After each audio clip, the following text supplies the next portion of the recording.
Alam mo ba na may nakasubaybay sa'yo?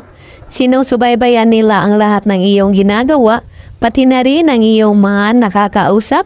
May mga alam silang nagbibigay daan sa kanila na malaman kung ano ang iyong ginagamit na mga app, ano ang iyong sinusulat, at ano ang iyong hinahanap sa internet. Ang mga features na ito ay pinapagana bilang default sa bawat Android phone. Sa video na ito, ipapakita ko sa iyo kung paano i-disable ang tatlong feature sa iyong mobile phone. Hi guys, to this video, I have new information to share with you again. A step-by-step tutorial if you are new to my channel. Don't forget to subscribe and hit the notification bell because I will teach you a lot about our topic today. By subscribing, I will work harder to always upload videos that will surely help you. Ngayon ay pumunta ka sa pangunahing mga settings sa iyong phone. Pagkatapos ay mag-scroll ka pababa sa Google at mag-tap sa account services. Pagkatapos nito, itap ang all services at mag-scroll pababa sa privacy and security. Dito ay itap ang personalize using shared data. Sa listahang ito, makikita mo ang mga app na may access sa iyong data. Kung gusto mong i-disable ang mga ito, itap lang ang mga app at i-disable ang mga pahintulot.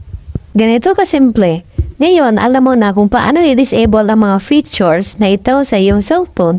Huwag kalimutan mo subscribe sa channel ko para sa karagdagang mga tip at tutorial. Ang mga applications sa list na ito ay sinusubaybayan ang lahat na iyong gawain sa mobile phone. Bukod dito, ito din ang nagiging sanhi na mabilis na pagkaubos na baterya at pagpapabagal ng iyong mobile phone. Kaya, inirekomenda na patayin ang lahat ng applications sa list na ito. Ngayon, lumipat tayo sa susunod na features. Sa right screen, sa seksyon ng privacy and security, itap ang usage and diagnostic. Dito makikita mo ang usage and diagnostic. Ang features na ito ay nangungulikta ng impormasyon tungkol sa paano mo ginagamit ang iyong mobile phone, ano ang mga apps na ginagamit mo, at ipinapadala ito sa Google.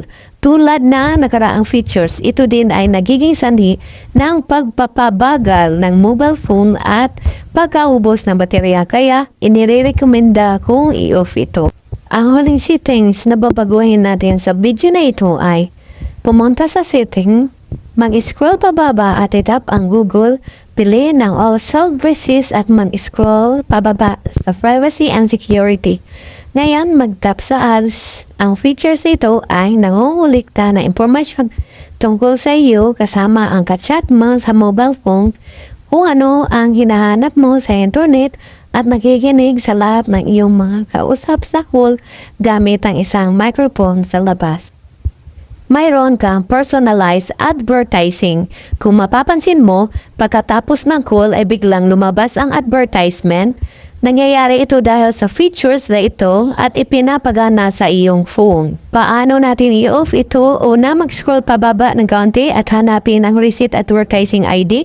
Itap ang Receipt Advertising ID upang tanggalin ang impormasyon na ito na kolekta ng features na ito tungkol sa iyo.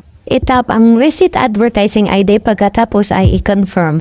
Pindutin ang Delete Advertising ID para hindi na magtagal ang features na ito at itap ang Delete Advertising ID pagkatapos ay i-confirm. Ngayon ay lumabas na itong Get New Advertising ID pagkatapos baguhin ang mga settings ng mobile phone at gagana ng mas mabilis at magtatagal ng mas mahaba ang battery at ang pinakamahalaga ay hindi ka na nito susubaybayan.